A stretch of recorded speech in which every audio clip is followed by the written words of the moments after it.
Assalamualaikum, jumpa lagi lur. Ini lanjutan video yang sebelumnya. Nah, di video kali ini sengaja kita kasih pembukaan proses ngamplas pakai grid 800. Jadi panel ini sebelumnya sudah diamplas pakai grid 400, epoksinya pakai Belcoat yang PU Surfacer. Kenapa kita pilih si Belcoat PU Surfacer? Karena ketika kita pengen ngamplasnya full mode kering, epoksi yang tepat adalah epoksi yang model PU. Kalau pakai epoksi yang NC, sepanjang yang kita jumpai saat aplikasi, waktu diamplas pakai mode kering begini, debunya nempel-nempel ke amplasnya. Jadi malah bikin baret baru dan juga boros amplas. Sebenarnya dia masih tajam tapi berasa ompong. Kenapa? Karena butiran pasir amplasnya ketutup sama debu epoksi yang tidak mau kabur, tapi dia malah nempel di permukaan amplas. Terus kenapa sih kita ngotot di aplikasi kali ini milih mode full dry sanding? Tak lain seperti judul yang kita sampaikan, karena kerjaan ini kita butuh satset, segera selesai, ndang bayaran, ndang wis.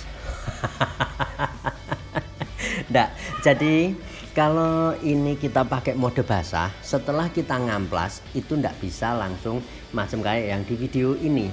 Jadi kita mesti tunggu airnya kering betul, mesti jemur dulu, mesti copot panelnya dari tatakan, dari apa namanya ini, stand yang kita pakai untuk pegangan panel ini. Nah, ini standnya karena canggih betul ya. Ini akal-akalan sendiri. Kalau kita misal pakai mode basah, mesti pindah panelnya, kita jemur dulu, dan ya pokoknya nunggu air kering, kita bakal kehabisan waktu. Karenanya dari awal kita set kerjaan yang ini karena waktunya mepet. Sore kemarin mulai diamplas dan hari ini waktu kita aplikasi ini sekitar jam 9 pagi mungkin ya, kondisi cuaca mendung juga. Nah, nanti siangnya maksimal sore sekitar jam 4 harus sudah bisa dipasang di kendaraan. Padahal ini spoiler, proses masangnya kita bakal pegang-pegang, pencet-pencet, yang kalau clear coatnya ataupun catnya belum kering betul akan berisiko masih ada nyeplak jari sodik. Masih nyeplak sidik jari. Jadi kita butuh mode kerja, pemilihan bahan baku yang menuntut untuk aplikasi model satset ndang wis ndang bayaran. Karenanya epoksi pun kita persiapkan untuk dia bisa, atau epoksinya support mendukung aplikasi mode dry sanding alias diamplas kering tanpa pakai air. Oke. Nah, berikutnya setelah kita amplas, kita bisa langsung semprot-semprot angin buat ngilangin debu, dan habis itu langsung dilap pakai degreaser.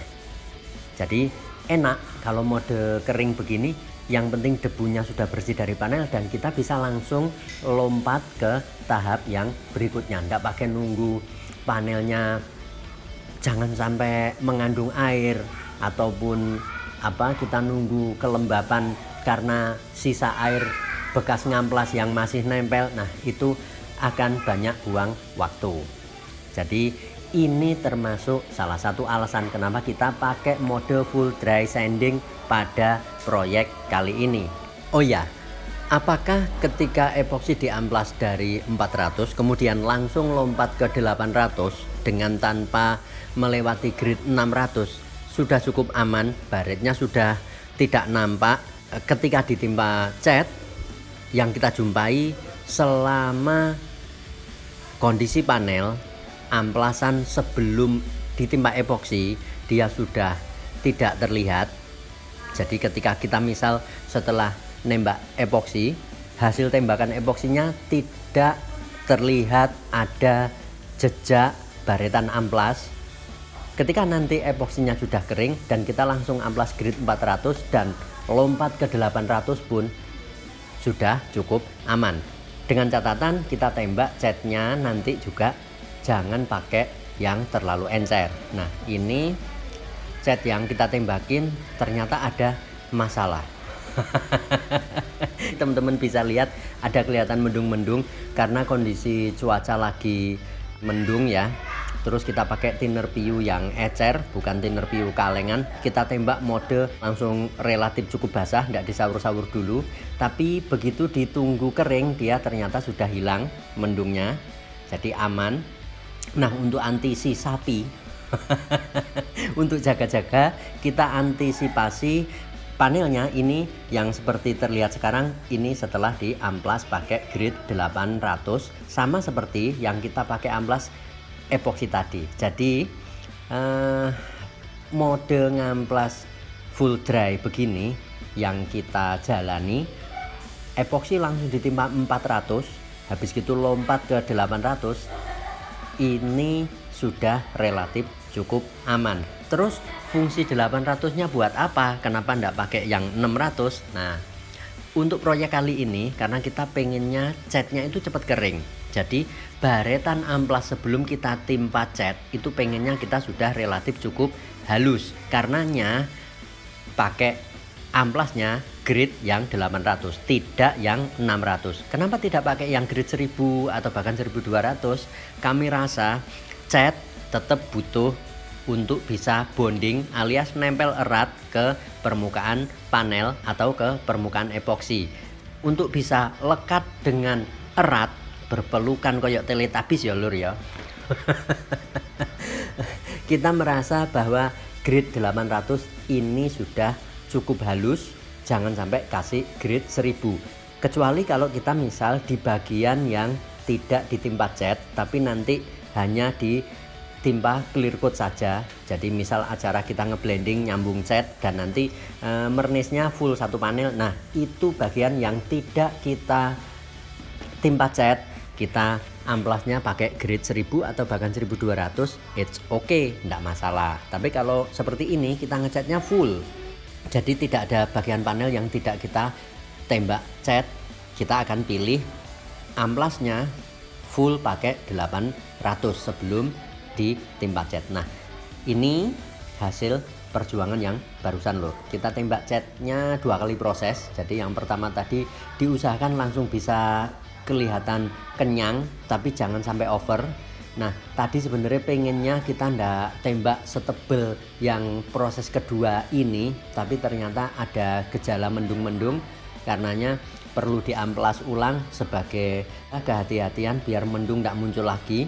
Nah, berikutnya karena kita butuh untuk ngilangin baret amplas, kita butuh nembak catnya sampai 2 kali seperti yang di video sebelum ini. Oke, urusan ngecat beres. Berikutnya kita butuh tembak clear coat. Nah, karena ini acaranya kita butuh cepet-cepet, kita butuh satset, produk yang kita pakai juga harus mendukung acara tersebut. Karenanya kita pilih si Nikon 300 ini yang dia setelah kita coba beberapa kali punya performa kecepatan kering yang bisa diandalkan. Jadi kalau pas kita butuh untuk kejar setoran, kita bakal pilih. Terus kalau misal kita butuh untuk clear sebagai pondasi untuk acara flow coat seperti yang video semongko gosong kemarin, nah ini clear coat juga ternyata lolos. Jadi nginep cuman 1 kali 24 jam, habis gitu lusanya kita amplas dan timpa clear yang inti, clear yang flow coat, ternyata gejala absorb sudah tidak muncul. Jadi ya untuk kasus-kasus atau kebutuhan macam yang begini, kecepatan kering dari clear coat akan sangat diandalkan. Nah, cuman untuk clear coat yang cepat kering begini, teman-teman mesti hati-hati. Hati-hatinya seperti apa? Biasanya dia tidak punya flow time yang cukup panjang, alias waktu lumer di panel dia pendek. Karenanya untuk nembakin produk dengan karakter seperti ini yang dia cepat kering banget, kita butuh nembak dari awal langsung timpa basah. Kemudian produk begini biasanya dia tetap doyan thinner ya. Kita sudah coba mulai dari 10% dia terlalu berat, flow-nya malah tidak dapat, istilahnya lumer lembut ke panel dia malah tidak mau. Kemudian sampai 20% juga masih sangat kesulitan banget. Akhirnya kita putuskan untuk clear coat ini thinner ideal mulai dari 30%. Ini yang di video kali ini kita kasih thinnernya pengennya sih 30%.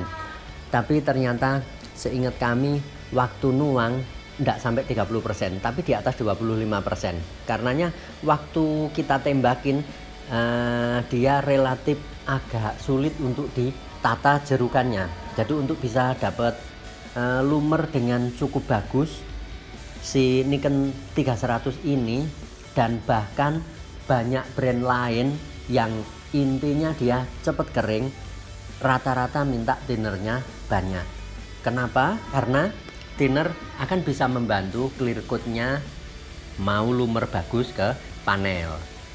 Oke, terus nembaknya juga seperti yang teman-teman lihat, dari awal usahakan langsung basah, nggak usah khawatir ada kejadian mewek dan lain sebagainya. Kalau untuk clear coat model cepat kering begini, selama thinnernya nggak over, ukuran over, misal ini thinner kita kasih 100%, nah itu over.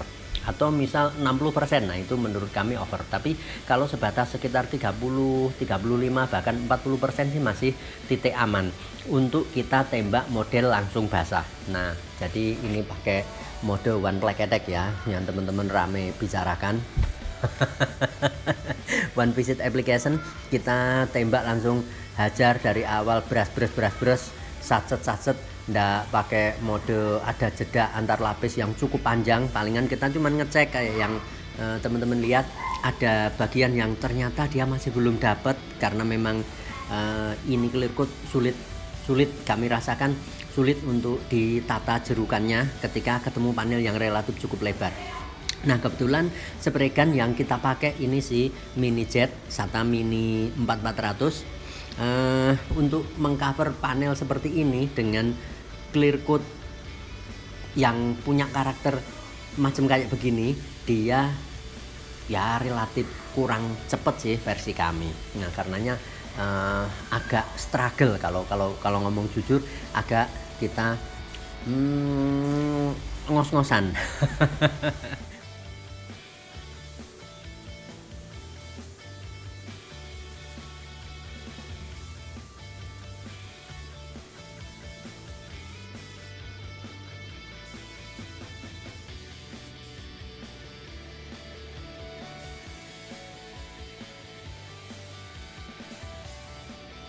Nah, ini hasil tembakan sekitar jam 4:04 sore.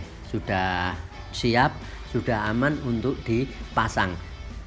Jadi padahal ini tadi setelah kita tembak clear, kita ndak ada kesempatan untuk jemur di terik matahari karena cuaca seharian hampir mendung terus. Bahkan tadi sempat ada hujan. Jadi ternyata dengan lapisan yang setebal ini tadi lebih dari 2 lapis ya prakteknya, ternyata ini clear coat keringnya relatif cukup cepat. Jadi setelah kita pasang, debu-debu yang nempel ke panel pun sudah bisa dipoles dengan cukup aman. Oke lur, sekian dulu perjumpaan kali ini, semoga ada guna dan manfaat ya. Jumpa lagi di next kesempatan, semoga pada lancar berkah segala urusan. Assalamualaikum.